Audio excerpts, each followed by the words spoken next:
Professor Maria Rosaria Belgiorno is currently Associate Senior Researcher at the Institute of Heritage Science of the Italian National Council of Researchers in Rome, Italy, and Director of the Italian Archaeological Mission in Pyrgos in Cyprus. Maria Rosaria is author of 12 books and even more than 100 papers on scientific review magazines, and has organized many events and exhibitions in Italy, Cyprus, and Europe on the Pyrgos-Mavroraki site and material. And so it is my pleasure to have Professor Maria Rosaria with us here today. Thank you for joining us and welcome to the podcast. Thank you, Andreas. Very nice to meet you and to be invited for this interview. Again, thank you so much. And so I want to start off with your book, because I did read your book. It's called From Pyrgos to Francois Coty. And as someone who's never heard of Francois Coty, but I do know of Pyrgos, I can assume, I can infer that you're trying to make a connection between the past to more or less the present. So what I was going to ask you to start off this conversation is, what did you set out to establish? I mean, and who is Francois Coty, and how would Cyprus or Pyrgos be connected in any way to him? Now, just to start, the link and the meaning of my book, as indicated in the title, I refer to the long journey through the centuries of a perfume produced in Cyprus, whose mythical charm lasted for centuries until it became an olfactory family in 1917 by Francois Coty. In reality, the original composition of the perfume is unknown, and different recipes of the Cyprinum of Theophrastus, Pliny, and Dioscorides, based on henna, are mixed with others based on Cyperus esculentus, which, according to the linear B tablets, Mycenaean linear B tables of Pilo, is more ancient. History tells us that a perfume called Kypros continued to circulate undisturbed before and after the Roman Empire and the early medieval period. When Richard I of England assumed the title of King of Cyprus in 1191, a perfume named Eau de Chypre was introduced in Europe. But the first official receipt dates back to 1764, introduced by Antoine Arnaud. Meanwhile, other scented products had invited the European market, accompanied by the nomination of Cypre or cyprine, that gave them a particular charm, including the powder of Cyprus, or the wine known as Chypre, scented with Cyperus esculentus and iris root. In 19th century Europe, apothecary shops sold Eau de Chypre by processing the Arnaud formula according to the ingredients available. And until the 1857, Fitimius Piesse wrote the formula and what he called the old-fashioned Cypre. In the following years, we are at the end of the 19th century, Guerlain, Leben, Rimmel, and Bihara presented their Cypre with similar recipe. But also in the end, Coty reinterpreted all the circulating formulas by adding okmos in the base and establishing the canons of the Cypre olfactory family. This is why Coty is in the middle. As this story shows, it is not the old Kypros formula that survived, but the place where the legendary scent was born. You mentioned in your book, you talk about the olfactory families, and for someone who doesn't know anything about perfume and cologne and all that, I was very surprised to learn that of all those different families, for example, musk being one of them, that Cyprus is there's only one olfactory family that is from a region, and that is Chypre. And that is where Cyprus is unique in that regard.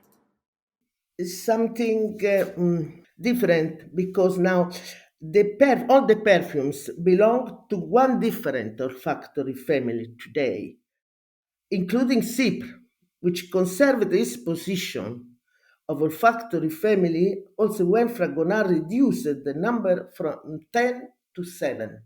But considering the fact that Cyprus is a small island in the Mediterranean, very little known in the world, the survival of the name linked to a family of perfumes is a unique fact, perhaps only because its reputation as an island of perfume has been preserved through the millennia. It's suffice to say that although France considers itself the home of all perfumes, no olfactory family bears her name or the name of France. Without considering 100 not official branded perfumes, from the end of 19th century of this until 2014, the Perfume Encyclopedia reports around 300 official branded perfumes named Cypre. But the number belonging to the Cypre family today are thousands. Some very famous, as for example Cabochard of Grès, Mitsuko of Guerlain, Polo La Floren, and the Femme of Rochat. So it's something which happened peculiar in the brands at the beginning of the 20th century. François Coty, in reality, he didn't not rediscover the Cypre, but he only reinterpreted the formulas, I see. circulating at his time, recognizing in the Labdano, here is Okmos, Cyperus, Bergamot, and other things in the list of basic composition, a short of notice perfect to belong, to constitute an olfactory family. So he created Cypre. And this is a fantastic thing because he created a perfume. He created Cypre, giving birth to a masterpiece that will invade the world market until belonging the 35% of all the other perfumes sold. And this is an historic event that will never be repeated, not even for the very famous, we all know, Chanel number 5. So I didn't realize that Chanel number 5. I am aware of Chanel number 5, but that is a Chypre based scent. Yeah, no, not exactly. It's a floral, but it's okay. It's belonging, side belonging to the Cypre. Your work, it deals with experimental archaeology, which again, not something I would come across far too often, especially since I am not an archaeologist. But could you explain to me and to listeners what exactly experimental archaeology is? Because that is really important to your work that you do and that you continue to do in Cyprus and abroad. Experimental archaeology is a new archaeological research system. It's not really new, but is a research system accredited all over the world, actually. Just to see the site in internet of Exarch, is an organization who collected the most important for experimental archaeology. So now the center accounts thousands of scholars, hundreds of centers. I mean, to verify, this is the things, to verify the veracity of the archaeological hypothesis. In fact, in the absence of certain historical data and different archaeological interpretation, are all based on hypotheses and theories. The only system is to make experiments. Because when the experimental evidence agree with the hypothesis or the theory, we can say that this is true. So you can apply for every theory, archaeological theory or hypothesis with the double question mark after. Now your work is recreated. I've seen a lot of the pictures. It's recreated in Cyprus. Are you able to say that it is very faithful to how it would have been produced thousands of years ago? Or do we know and acknowledge that there's a lot of missing gaps in this experimental archaeology that we're unfortunately not able to understand right now? Now, there is a lot of a difference because, of course, we can try to follow the ancient system using the same objects and the same precision, but of course we don't have the same material often. So, but if you recreate the environment, I mean, for example, a furnace in a pit on the ground, and you make the replicas of the objects they used, using the same ingredients, for example, clay, and then what you found really you cannot know if they used other things, and using all together, and in any case it works. It means that your theory, your hypothesis on reconstructing a position to produce something is correct. What you've done at Pyrgos and what you've discovered at Pyrgos is incredibly fascinating. But I want to start off then by talking about Cyprus's role in perfumery and its connection with Aphrodite. And what I want to know is there a connection between the two? And how intertwined are stories of herbs and scents in mythology?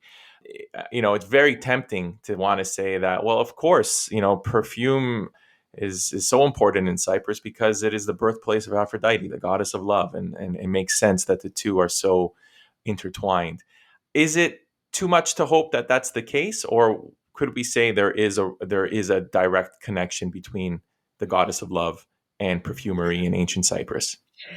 Now, it is very, very difficult to affirm this.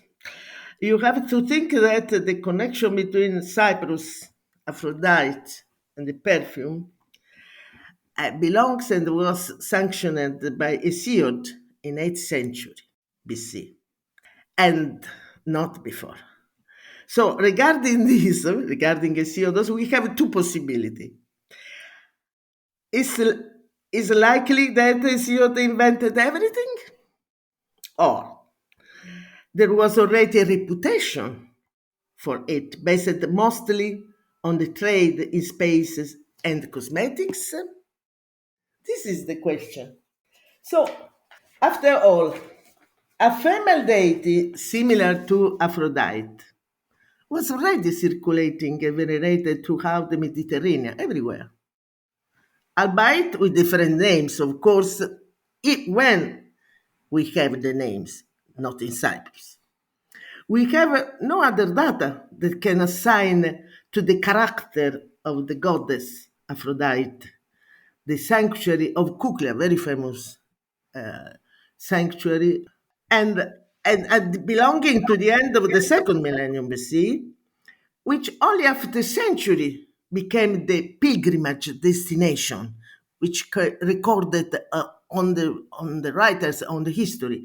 So without even having exhibited and never an iconic image of the goddess, except the black beetle that, according to the tradition, and the coins, there are even in the museum, there are the coins back to the stone, the black stone, representing Aphrodite for the tradition. Because we have the coins of Paphos with the temple and the black stone on the coins, but not the representation of the female of the goddess. So we have no explicit connection between Cyprus, Aphrodite, and of course the perfumes. Because if they are connected, the three things are connected.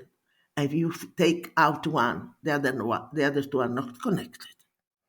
So you have to think that if you want to speak about the perfume is another thing. But this connection is something very, very fun.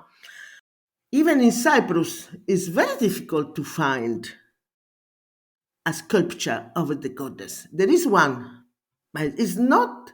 It's a small size. It's a medium size, a small size of a part of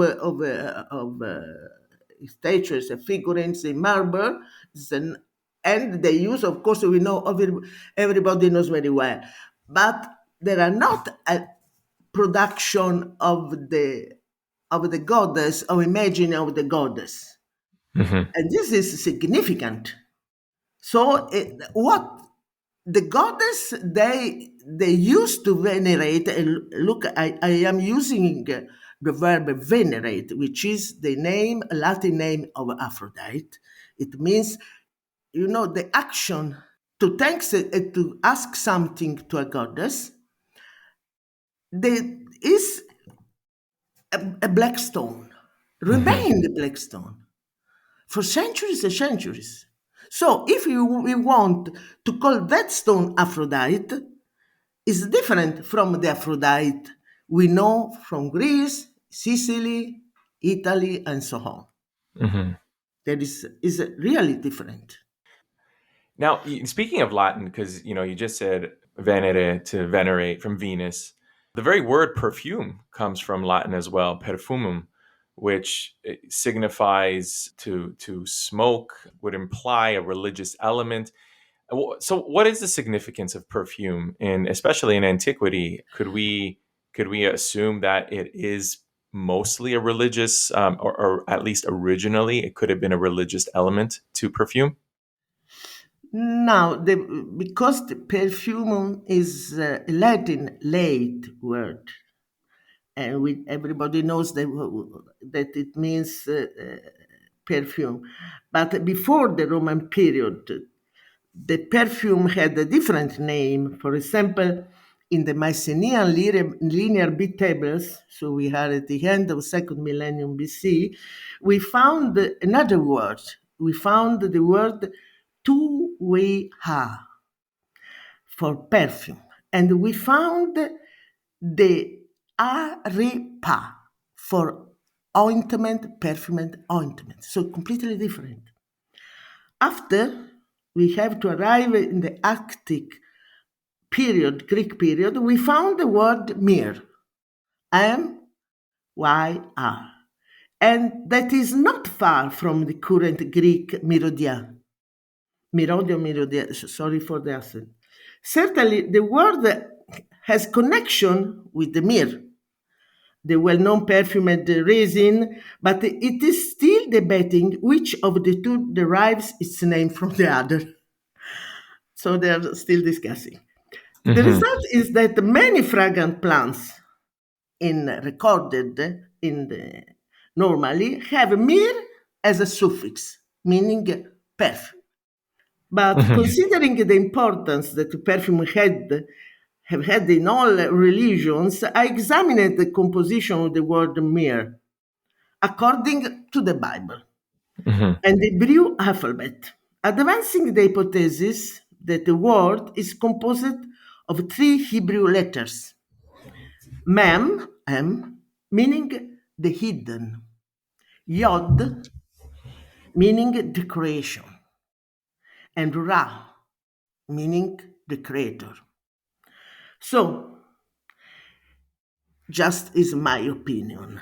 It is the most suitable word to identify the perfume as the origin of the life and the emanation of God. But it's only my interpretation. In Egypt, fragrances, we know, were monopolized by pharaohs or priests. In Cyprus, then, what do we know about the access to perfume in Cyprus? Were some scents exclusive to certain groups, or was it more democratized, if I can use that word? Was it accessible to anyone? And if so, like, how do we know? Like, what do we base this evidence on? But Cyprus, if it depends from which period we want to compare with Egypt, of course. If the period is the Pyrgos one, and so I mean at the beginning of second millennium BC, Cyprus did not return any evidence of domestic perfume trade or a male or female use until very late. But the large quantity of perfume, phials and bottles found in the tombs of every order and grade of people, without excluding the children graves, confirms that every social class had probably equal access to perfumes. Perhaps because they were produced at home? This is the question. Maybe. Now, would this change over the centuries? Because you did mention it depends on the period, and Pyrgos is primarily, if I'm not mistaken, the Bronze Age. Later on into the classical, or later on into the Roman periods, does that change, or does it remain more or less the same? I think probably something changed. You have to think that after, in the first millennium BC, the domination of Cyprus belongs to so many different countries around that, of course, they import and they use different costumes, even in the use of perfumes. For, for sure, they changed in any case. Now, something that I'm sure a lot of listeners are wondering right now are about the smells associated with Cyprus. I mean, as I read in your book, there was some really interesting finds: pine resin, oregano, even parsley. Are these the typical smells that you found in your work, that and what other herbs were used as well to create the perfumes? Just I some of it, we think of it as food, but may have been used as ways of adding to the perfume. Now, the fragrance that archaeometric research found, because it's archaeometric research, in the Pyrgos samples cannot be considered in the number of products exported from Cyprus in the Middle Bronze Age, because we have no archaeometric comparison, other archaeometric comparison made on contemporary finds, for example, from Egypt, from Greece, from Lebanon.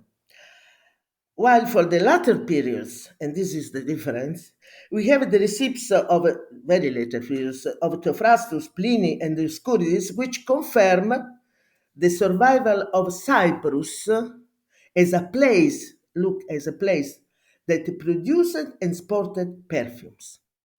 This is what we know for sure, that Cyprus was exporting. Hmm.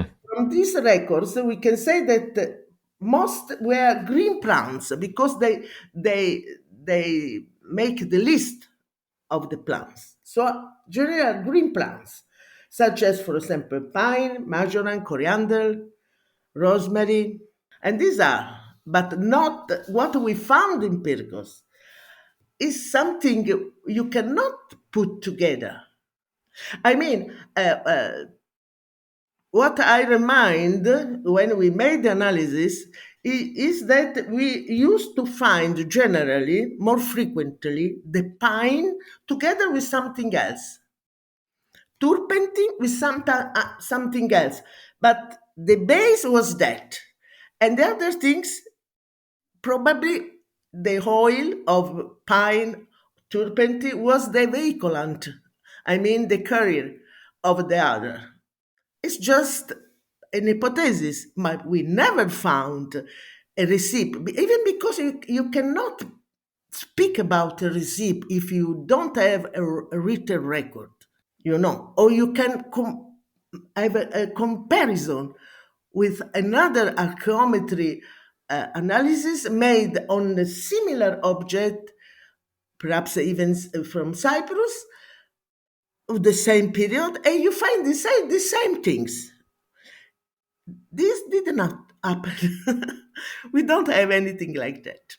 I'm starting to understand a little bit more that it really depends on the period that we're talking about as well. We get more information later on into the Roman periods when we have texts such as the ones that you mentioned from Pliny were some sense more masculine and some more considered feminine. For example, scents derived from oak moss, would that have been more likely worn by a male as opposed to a female? Now, it's just that case of Roman period, which is sure. I mean, oak moss is a unique case, since the Romans considered masculine the moss grown on the oak tree, not only the oak tree, but that, which in Latin is called vis genitive roboris, vis roboris. Like the same name they give to the physical and moral strength, therefore masculine. From the Latin word muscum and the Greek word mosklos, it seems to come the synonym musk, which identify the perfume containing oak moss considered masculine. For the others, we have no precise reference on male or female preferences.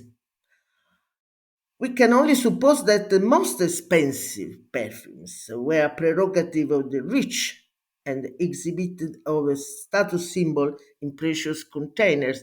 And we have records of this in the late uh, records of the Latin writers. And even the most important people used to shame themselves even too much, using everything. Got one last question for you about the Latin period, and then we'll dive into your work at Pyrgos. There are, as far as I can tell, actual perfume named perfumes from the Roman period, Cyprinum and Amarikinon. What do we know about those scents, and why and how are they associated specifically with Cyprus? And are we able, or have we ever been able to recreate those scents? Now, the two perfumes belong to the late Romans, the first century of this of our epoch, and so as a Plinio, and we have different receipts of a Pliny and the Dioscorides are not the same, are different. And they mention Cypre like the country who used to sell this kind of perfumes. And but the American one, for example, is Majoran, is something even belonging to stories of different stories on the mythology of Cyprus. In any case, there is a lot of discussion about both of them. But what is interesting is that the position to make this perfume start from wine. They start from wine and including after slowly the different ingredients.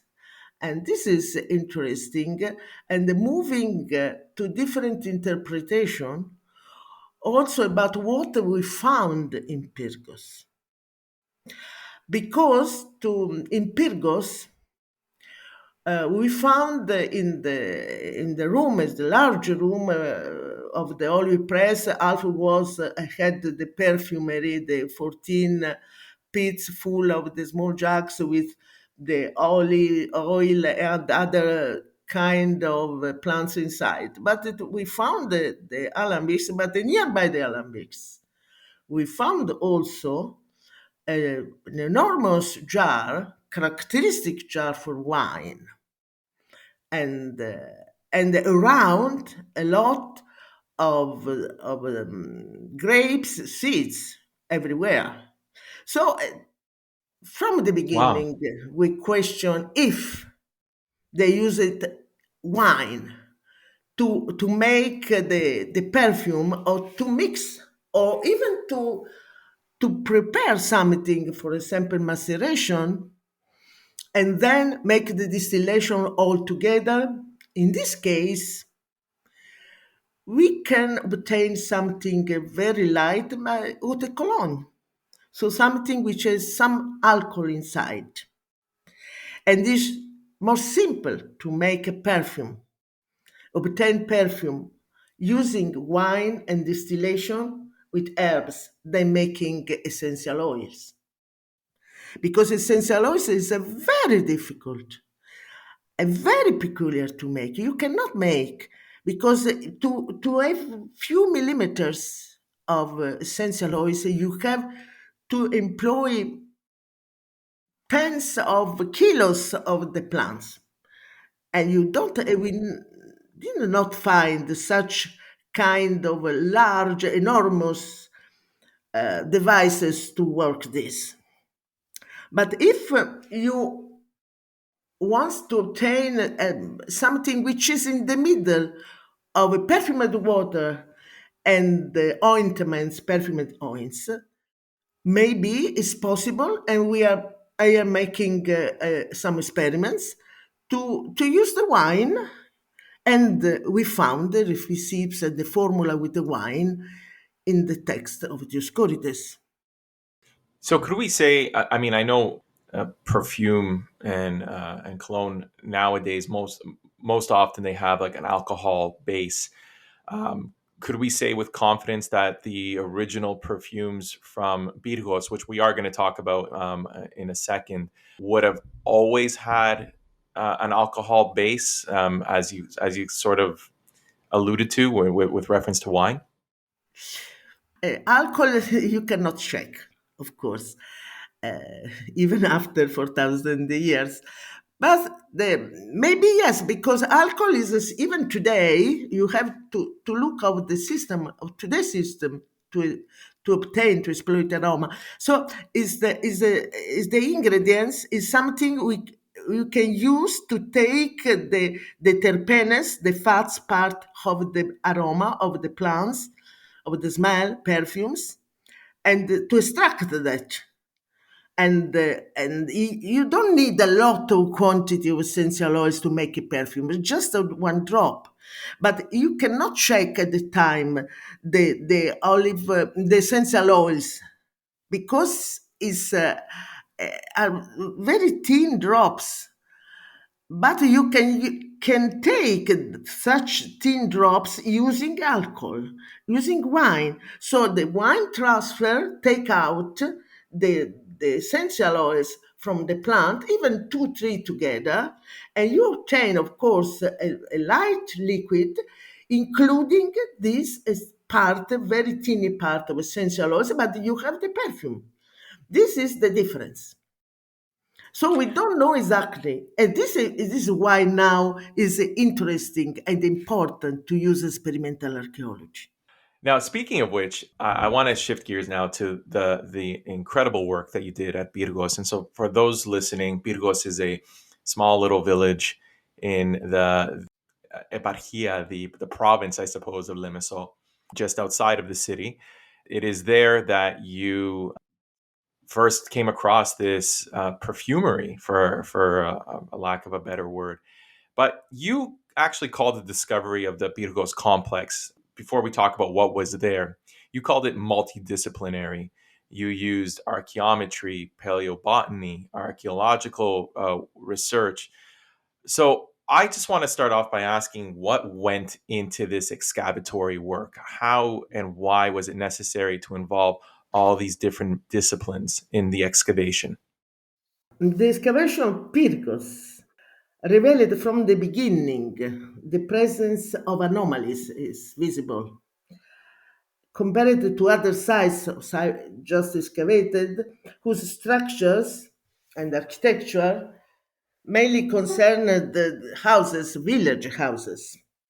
The foundation, the architectural remains, in fact, of Pyrgos concern a small industrial complex, probably the center of the settlement of the Middle Bronze Age, but they are on various older occupations set directly on the pillow lava. some of which date back to Neolithic period. All included in an archaeological level that only in some points exceed 1 meter, because the soil, the rain can take out all the soil. It is a rare and complex context with what we found that required more specialized investigation than those of normal archaeological excavation. But I belong to the Italian National Council of Research. So my colleagues of this research council, which and whose multidisciplinary competence is well known everywhere, has transformed archaeological Pyrgos excavation, it was an occasion, on a multidisciplinary field of research that is still active and has made it possible to carry out innovative analysis in different laboratories, such as those that led to the discovery of wine, perfumes, textile, fibers, and various metallurgical activities, outline the industrial and commercial character of the site. How was the site first discovered, and when was this find actually conducted? Do we know anything about how it was ultimately destroyed in antiquity? Now, the site was very known in medieval period, and there is a long story of why I check. I decide to find the settlement of Pyrgos, because I start to study some tombs, and then I found one very interesting belonging to a blacksmith. So I asked to a person who, Maria Gicosti, former director of the Department of Antiquities, but at the time it was 1996, she was with me, surviving all the area, and then we found the place together. But she was involved in the very important, famous Italian excavation. So me, after preliminary soundings, in 1998, we opened the official excavation of this site. And what we found was really, even in the aspect of the remains were peculiar, and this was clear since the beginning that it was destroyed by an earthquake. And so probably an earthquake that now, from the last examination and the last research we did, perhaps it was about the 1750 BC. So is all. And then it was completely abandoned, but we have the frequentation of the site. Probably it remains like a marketplace where the people used to for in some periods, not very, very frequently, but for example, 2-3 times in a year, to have a big market there, because we found the pottery of a later period until medieval time on the surface, suggesting something like that, not more, because we don't have any other remains of architectural remains or large vases pointing that it was a village or inhabited by somebody. This site of Pyrgos, what would we consider it? Is it a commercial, industrial complex? Is it residential? It's not a city. So, I mean, how would we best characterize this archaeological site, and what makes it unique? Or is it not unique? Is this something that was quite common all across Cyprus? Now, there are two things. Now, Pyrgos is really, from one side, is a case because probably the site started in around the pre-Neolithic or Neolithic period, slowly, enlarging because it is a special position and the confluence of different rivers. So when we check the extension of the settlement of the Middle Bronze Age, we found that it was around 35 hectares. So we had the incredible case, the fortune to find the center of the settlement belonging to the commercial and the industrial area. Now it's just I don't think it's a unique Pyrgos. Is unique only because the first establishment was certainly metallurgical, because we kept the slag, hundred of slugs, and everywhere we found on the bedrock everywhere. So it belongs probably to the early Bronze Age, so just the beginning of the copper production of Cyprus. But the all the area around the excavation, the site, now is completely occupied by the villas. It's a luxury villas all around that cover everything except a small part of the hill where we made soundings. And we found exactly the same situation. So we found other workshop, metallurgical workshop. To be honest, I don't know where are the houses exactly, but we know where are the tombs, where are the necropolises that actually they are below the old village, the old Curio, everywhere. There are hundred of tombs everywhere.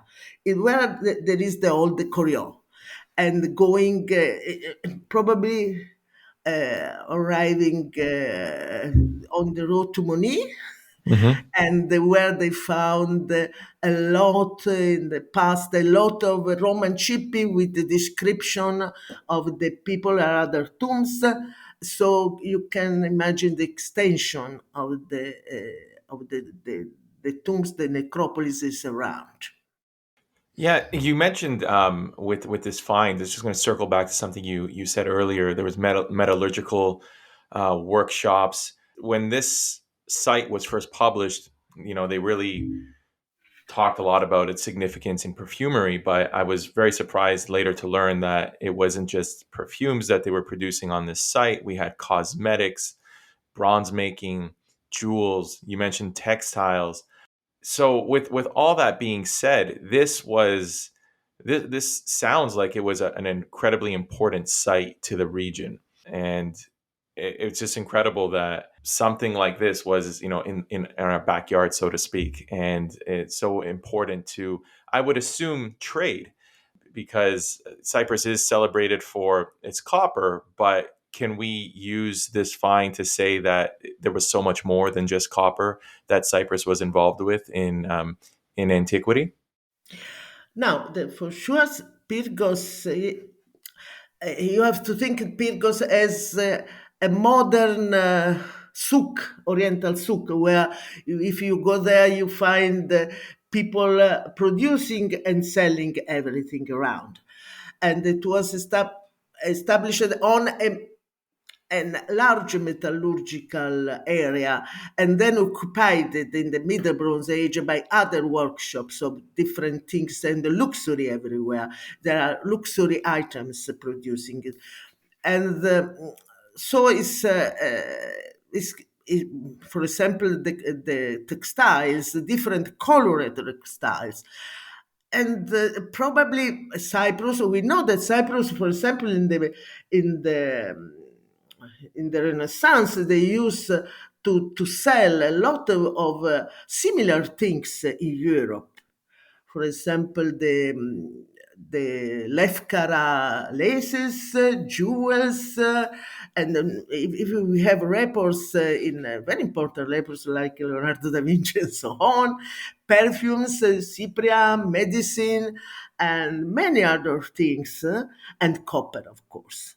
And so I think that we are not far to think that at the time they made exactly the same thing. Something happened after the Middle Bronze Age, but not only in Pyrgos, all over the island. We have all the Middle Bronze Age sites abandoned or destroyed, and then after in the late Bronze Age they start again to produce and to sell, and of course we have something very interesting. For example, in the Luburum shipwreck that perhaps belongs to Cyprus, maybe also, or we have a lot of copper, well, not all from Cyprus. Some are from Cyprus, some not. But we found there a lot of other things and spices sold by Cyprus. And we have, for example, other things very interesting in the connection. For example, the letter of Tel Amarna and so on. We have a mention of Cyprus like exporting gold and ivory. And just recently, you have to think that the reopening of the mining place of producing gold in Cyprus, even now, and the connection may be possible even for the ivory, for the dwarf elephants found, the bones. Hmm. Probably they used to trade even with these things. And it is possible because that is mentioned in the written letters. There was one other thing that I came across in your book that I also found interesting, that I doubt it was used for trade, and I think this is it was a little mysterious, this find. The presence of animal jaw bones. There was quite a few of those found. What did you and your colleagues hypothesize that those may have been used for? Because there were quite a few that were found in the complex. Now, the founding of the Jaws was a really fun story, and because they were on the bench inside, just in front of the perfumery, the same place, and on the bench, and of course some were on the floor because of course this was everything scattered around, even the small bottles of perfumes, and it was a very strange foundings, and we tried to find the meaning of this, and there are the different hypotheses, and they are 12 jaws below, the below part of the jaw or the cow, and one single horn of deer together.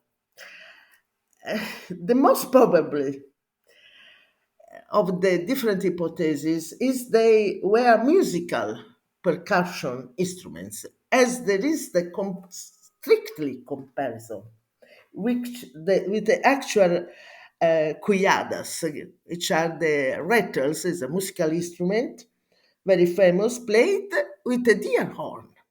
And there is another small thing. It belongs to the time. The Egyptian hieroglyphs of the Jew correspond to a sound which is RT, rattle. So exactly the same definition of the object of the creator today. They are rattle.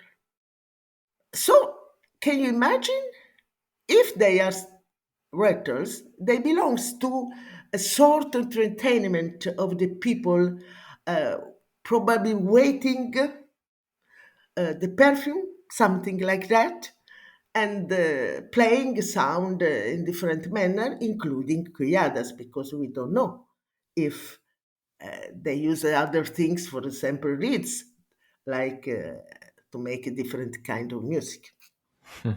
If anyone listening gets an opportunity, I strongly encourage you to Google some of the experimental archaeology that Professor Maria-Rosaria has put together. And here I know this is going to be really difficult to do, but I was hoping, and we're not using pictures here. This is why I hope listeners can look online.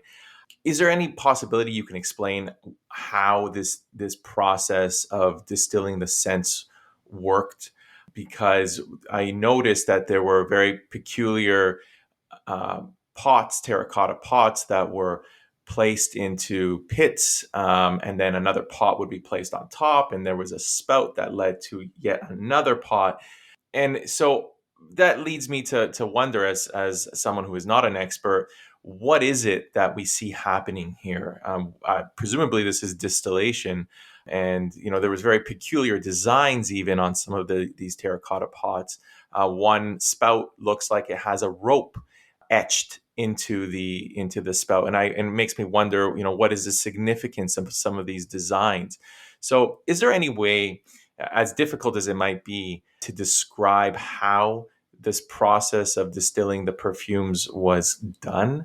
For example, did they use fresh or dried plants? Did they have to heat the oils for a certain period of time? I do understand it is a little bit of a difficult question to explain, but I was hoping you could give it a shot. I made different trials for distillation. I am working on this and studying distillation since many years now. And there is a different, real different situation between what they made, for example, in Mesopotamia, in Egypt, or in Cyprus. So there are different devices and different ingredients belonging, of course, of what they had around. I mean, and what you want to produce. What we found in Mesopotamia and the Mesopotamian environment of 50 millennium BC, Ubaid period, was really very, very advanced. You cannot imagine how much. They knew very precisely how to use the apparatuses to still very well. And they using even advanced system. For example, very famous are the holes in the channel ring around the vase below to recover the drops of the walls from the cover, taking all the most of the liquid back inside to recycle the liquid and to continue distillation to have an improved product. And this we are in the 50 millennium BC. But this kind of distillation, today we can call indirect distillation. It's very complicated and very advanced. You don't find the same in Cyprus. Cyprus distillation, with what we found, the alembic we found, which are complete, and we have a comparison even today in India, is actually the same, including the basin with the two walls. It's very impressive, this. And they use it to a direct distillation without the recycling. So it's a different system, and you can think that perhaps the product is different, and of course there is the question what they produce, what they want like to produce, a perfume or some alcoholics, who knows. If we speak about the jugs containing oil and spices, of course are perfumes. It's a very known system to produce oil perfumes. But when you use a distillation, the things is completely different. The case is that in Nubia, Egypt, in the same period like Cyprus, they used exactly the same capital of alembic with the head and the long spout. And very beautiful, very peculiar, and perfect. You can use. We used the replica of Pyrgos alembic, even distilling in the inauguration of the exhibition in front of all the people. and they work perfectly. I made the replicas of Tepegavra, the most ancient and the first and second apparatus, so two different types, and they work perfectly. And what we found is that still today, and next May, of course, in Iran, Pakistan, Afghanistan, and India, they have exactly today the same devices, of course. Wow. They abandoned the clay and now they use the copper. There's something which is very interesting. Now I am studying and publishing another book for distillation Aegean with Mycenaean period. And what is I found really continuous in Cyprus, many words have like the root of the words is Cypre, like cyprinol, like cyprinus, like Cyprus longus and the hennabel, something like that. And for example, of course, there is, even today, the same ingredients, they are used in the perfumery. Exactly the same. So we found that coriander, for example, which was very famous producer from Cyprus, so you have it generally in the male perfumes everywhere, even today. So it's most probably they used to make this kind of perfume, uh, including the ingredients they had around, and for sure they use coriander because we found the seeds in Pyrgos. We found a lot of carbonized seeds, including coriander, including different kind of plants, including myrtle, many other things. And so you can imagine how, but you never know which kind of ingredients they use. Of course, it's very, very difficult, very difficult. When you check with archaeometry, you have to decide what you want to ask, including the ingredient, to make a comparison. This is the system. There is not a system that you put something inside and this will tell you the story. So you have to try different ingredients to find that one which is exactly inside. So until you don't try all the others, you don't know if there are another one. So this is why it's not possible I know, to and I do understand. There's always just that little bit of hope, but that Yes, I do understand it. you can find some, but it's more easy to find